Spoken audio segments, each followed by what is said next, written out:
നേർവീതി പ്രഭാഷണ പരമ്പരയിലേക്ക് ഏവർക്കും സ്വാഗതം. സുവിശേഷകൻ കുഞ്ഞുമോൻ തോട്ടപ്പള്ളി ഇപ്പോൾ നിങ്ങളുമായി ദൈവവചനം പങ്കുവയ്ക്കുന്നു. ശ്രദ്ധിച്ചാലും.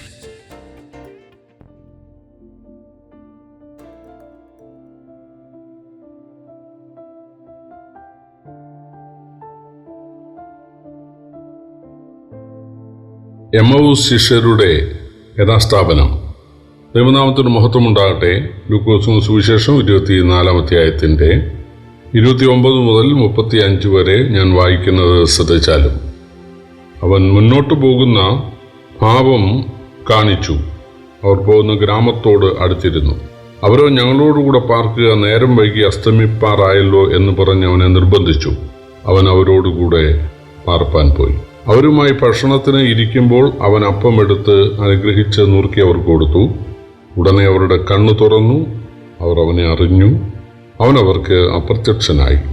അവൻ വഴിയിൽ നമ്മോട് സംസാരിച്ച് തിരുവെഴുത്തുകളെ തെളിയിക്കുമ്പോൾ നമ്മുടെ ഹൃദയം ഉള്ളിൽ കത്തിക്കൊണ്ടിരുന്നില്ലയോ എന്ന് അവർ തമ്മിൽ പറഞ്ഞു. ആ നാഴികയിൽ തന്നെ അവർ എഴുന്നേറ്റ് യെരുശലേമിലേക്ക് മടങ്ങിപ്പോന്നു. കർത്താവ് വാസ്തവമായി ഉയർത്തെഴുന്നേറ്റ് ശീമോന് പ്രത്യക്ഷനായി എന്ന് കൂടിയിരുന്ന് പറയുന്ന 11 കൂടെയുള്ളവരെയും കണ്ടു. വഴിയിൽ സംഭവിച്ചതും അവൻ അപ്പം നുറുക്കയിൽ തങ്ങൾക്ക് അറിയായി വന്നതും അവർ വിവരിച്ച് പറഞ്ഞു.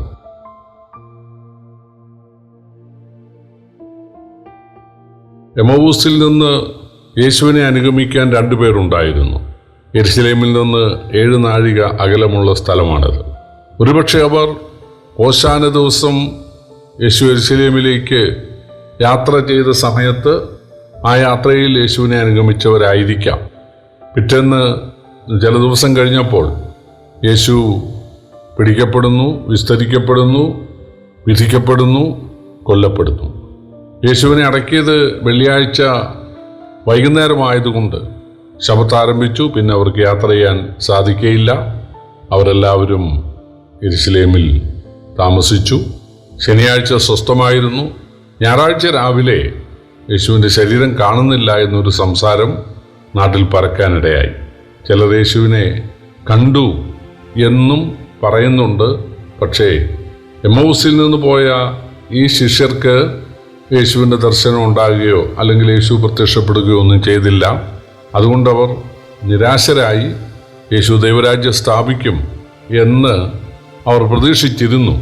പീലാത്തോസിനെ നിഷ്കാസനം ചെയ്തിട്ട് യേശു ഇസ്രായേൽ രാജ്യം പിടിച്ചെടുക്കും എന്നൊക്കെ ആയിരുന്നു അവർ ധരിച്ചിരുന്നത്. യേശു ചെയ്ത അത്ഭുതങ്ങളുടെയൊക്കെ അടിസ്ഥാനത്തിൽ അവരുടെ വിലയിരുത്തൽ അതായിരുന്നു. മശിഹ വരുമ്പോൾ അങ്ങനെ ചെയ്യും എന്നാണ് പൊതുവെ യഹൂദന്മാർ വിശ്വസിച്ചിരുന്നത്.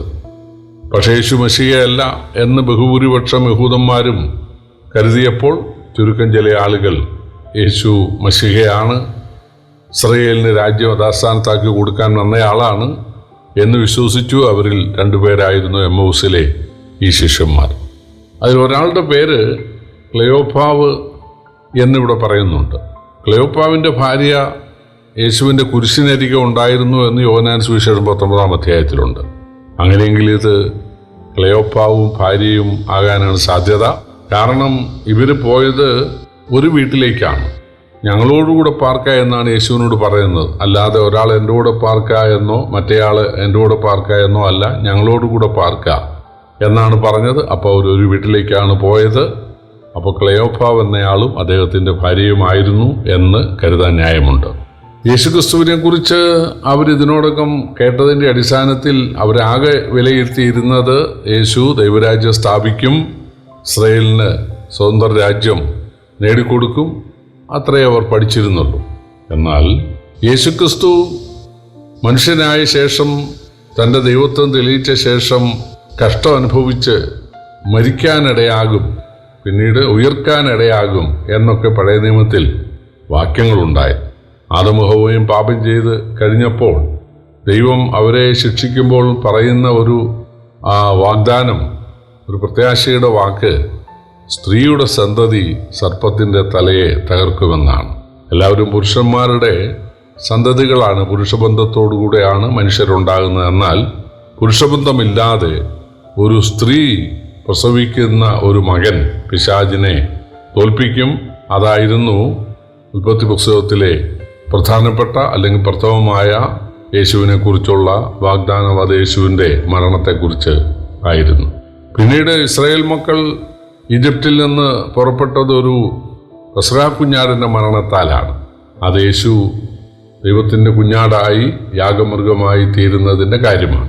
ഇസ്രായേൽ മക്കൾ മരുഭൂമിയിൽ പാമ്പുകടിയേറ്റ സമയത്ത് ഒരു പിച്ചർ സർപ്പത്തെ ഉയർത്താനിടയായി. കൊടിമരത്തിൽ ഉയർത്തപ്പെട്ട പിച്ചർ സർപ്പത്തെ നോക്കിയവർക്ക് ജീവരക്ഷയുണ്ടായി. അത് യേശു കാൽവറിയിൽ ഉയർത്തപ്പെടുന്നതിൻ്റെ ഒരു ചിത്രം ആയിരുന്നു.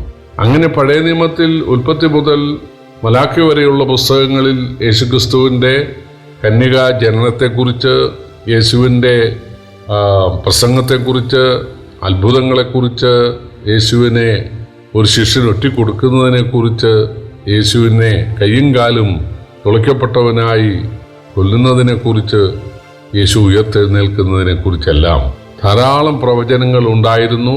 അത് ഈ യാത്രയിൽ ഒന്നൊന്നായിട്ട് യേശു തെളിയിച്ചു കഴിഞ്ഞപ്പോൾ അവർക്ക് വലിയ സന്തോഷമായി. അങ്ങനെ അവർ എമ്മൗസ് എന്ന ഗ്രാമത്തോട്, അവർ താമസിക്കുന്ന വീടിനോട് അടുത്തപ്പോൾ യേശു മുന്നോട്ട് പോകുന്ന ഭാവം കാണിച്ചു. ഇത് യേശു ആണെന്ന് അവർ അറിഞ്ഞിരുന്നില്ല. ഒരെങ്കിൽ രാത്രിയുമാണ്, സന്ധ്യയായി. അപ്പോൾ അവർ പറഞ്ഞു, ഇന്ന് ഞങ്ങളോടുകൂടെ പാർക്കുക. എന്തിനാണ് യേശു മുന്നോട്ട് പോകുന്ന ഭാവം കാണിച്ചത്? ഇത്രയും ദൈവവചനം അവർക്ക് പറഞ്ഞു കൊടുത്ത ഒരാളെ, ഒരു പ്രവാചകൻ എന്നുള്ള ഒരു പരിഗണനയെങ്കിലും നൽകി വീട്ടിൽ സ്വീകരിക്കുമോ ഇല്ലയോ ഒന്ന് പരീക്ഷിക്കാനാണ്. എന്തായാലും അവർ പറഞ്ഞു, ഞങ്ങളോട് പാർക്കാം. യേശു അവരോടുകൂടെ പാർക്കാൻ ചെന്നു.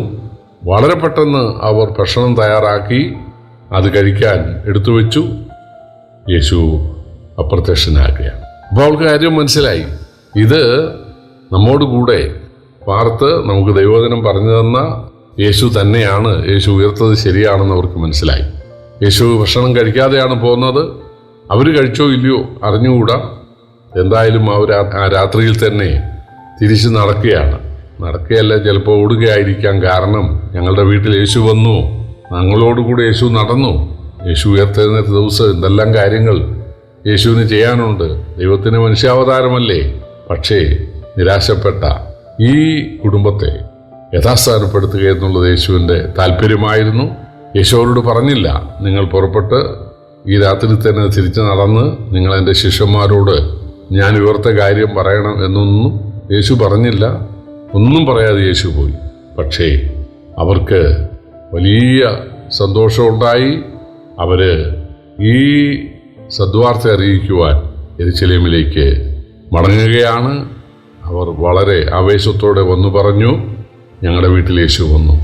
അപ്പോൾ അവർ പറഞ്ഞു, യേശു പത്രോസിന് പ്രത്യക്ഷപ്പെട്ടു, പലർക്കും പ്രത്യക്ഷപ്പെട്ടു. അങ്ങനെ അവർ ശിഷ്യന്മാരോടുകൂടെ പാർക്കുവാൻ ഇടയായി തീർന്നു. പ്രിയപ്പെട്ടവരെ, നമ്മുടെ കർത്താവ് നിരാശപ്പെടുന്നവരെ ശക്തിപ്പെടുത്തുന്ന നല്ല ഇടയനാണ്. നമ്മുടെ നിരാശയൊക്കെ മാറ്റി ശരിക്ക് ദൈവ പരിജ്ഞാനം നമുക്ക് തന്ന് നമ്മെ പ്രയോജനപ്പെടുത്തുവാൻ യേശുവിന് സാധിക്കും. ഒരിക്കലും യേശു നമ്മളെ കുറ്റപ്പെടുത്തുകയില്ല. നമുക്ക് വേണ്ട വളവും വെള്ളവും തന്ന് നമ്മളെ വളർത്തുന്നവനാണ് നമ്മുടെ കർത്താവ്. നമുക്ക് ഈ കർത്താവിനെ സ്നേഹിക്കാം, സേവിക്കാം. കർത്താവിൻ്റെ വലിയ നാമം വാഴ്ത്തപ്പെടുമാറാകട്ടെ.